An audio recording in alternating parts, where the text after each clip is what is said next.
അസ്സലാമു അലൈക്കും വറഹ്മത്തുള്ളാഹി വബറകാതുഹു. ഹലോ ഫ്രണ്ട്സ്, എല്ലാവർക്കും പ്രവാചക ചരിത്രത്തിലേക്ക് സ്വാഗതം. മക്കയിലുള്ള ഗോത്രത്തലവന്മാർ പ്രവാചകന്റെ മതപ്രഭാഷണം നിർത്തുന്നതിനു വേണ്ടി പല വഴികളും ശ്രമിച്ചുകൊണ്ടേയിരുന്നു. ഇസ്ലാം മതം സ്വീകരിച്ച ആളുകളെ അവർ പീഡിപ്പിച്ചുകൊണ്ടേയിരുന്നു. മാത്രമല്ല, അവർക്കെതിരെ യുദ്ധം ചെയ്യുമെന്ന് ഭീഷണിപ്പെടുത്തുകയും ചെയ്തു.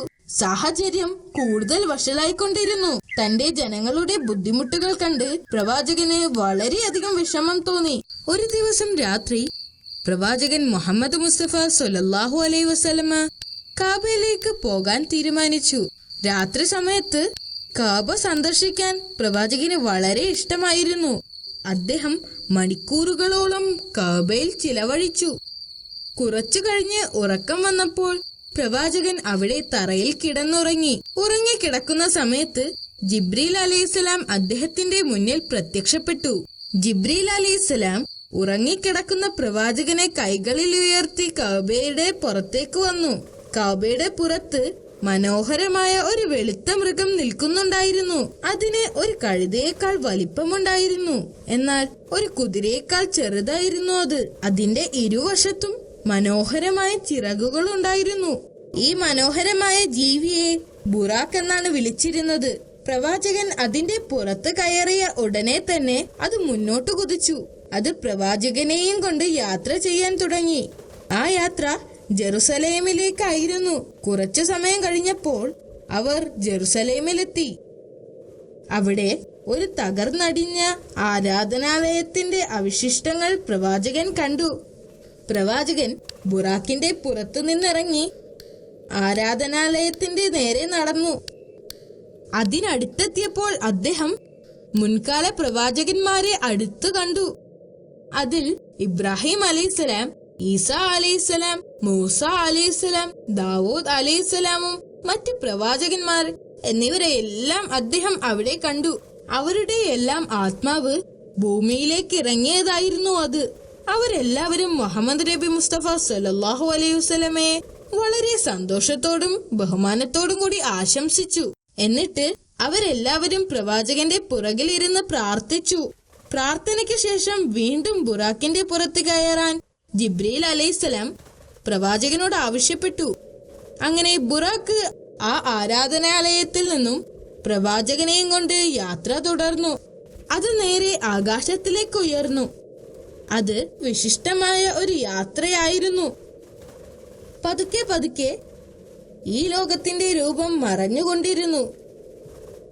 സ്വർഗത്തിന്റെ വ്യത്യസ്ത നിലകളുടെ ഓരോ കവാടവും പ്രവാചകൻ കടന്നുപോയി.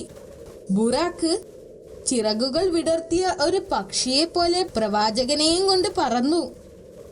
സ്വർഗത്തിന്റെ 7 നിലകളിൽ ഓരോന്നോരോന്നായി കടന്നുപോയി.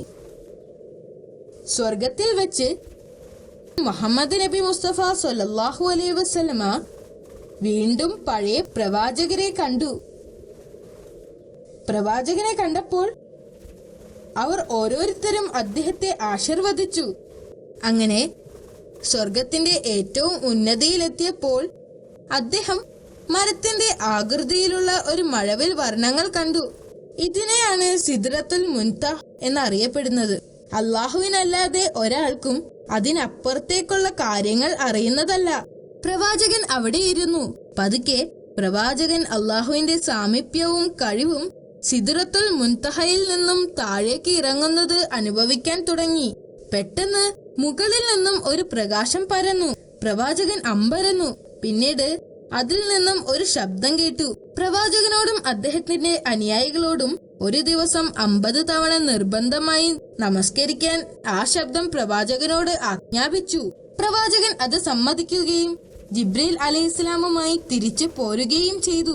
ഓരോ നിലകളിലായുള്ള സ്വർഗം ഇറങ്ങി താഴേക്ക് വന്നുകൊണ്ടിരുന്നു.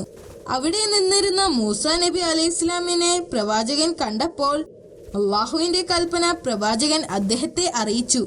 ഇത് കേട്ടപ്പോൾ മൂസ നബി അലൈഹിസ്സലാം പ്രവാചകനോട് തിരിച്ചു പോകുവാനും നിസ്കാരങ്ങളുടെ എണ്ണം കുറച്ചു തരുവാനും ആവശ്യപ്പെടാൻ പറഞ്ഞു. പ്രവാചകൻ അത് അംഗീകരിക്കുകയും തിരിച്ച് സിദ്റത്തുൽ മുൻതഹയിലേക്ക് പോവുകയും ചെയ്തു.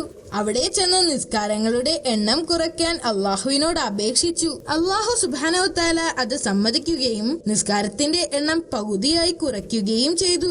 വീണ്ടും അദ്ദേഹം മൂസാ നബി അലൈഹി ഇസ്ലാമിനെ കാണുകയും നിസ്കാരത്തിന്റെ എണ്ണം കുറച്ചതിനെ കുറിച്ച് അറിയിക്കുകയും ചെയ്തു. എന്നാൽ മൂസാ നബി അലൈഹി ഇസ്ലാം വീണ്ടും അള്ളാഹുവിനോട് നിസ്കാരത്തിന്റെ എണ്ണം കുറച്ചു തരുവാൻ ആവശ്യപ്പെടാൻ പ്രവാചകനോട് പറഞ്ഞു. പ്രവാചകൻ അത് സമ്മതിക്കുകയും വീണ്ടും തിരിച്ച് സിദ്റത്തുൽ മുൻതഹയിലേക്ക് പോവുകയും ചെയ്തു. പ്രവാചകൻ വീണ്ടും അള്ളാഹുവിനോട് നിസ്കാരത്തിന്റെ എണ്ണം ഇനിയും കുറച്ചു തരാൻ അപേക്ഷിച്ചു. ഇത് പലതവണ ആവർത്തിച്ചു. അള്ളാഹു അവസാനം അത് ദിവസവും 5 കുറയ്ക്കുകയും ചെയ്തു. അങ്ങനെ ബുറാക്കും പ്രവാചകനും വളരെ സുരക്ഷിതമായി കഅബയിൽ തിരിച്ചെത്തി. ഈ യാത്രയാണ് ഇസ്രാ മിഅ്റാജ് എന്നറിയപ്പെട്ടത്.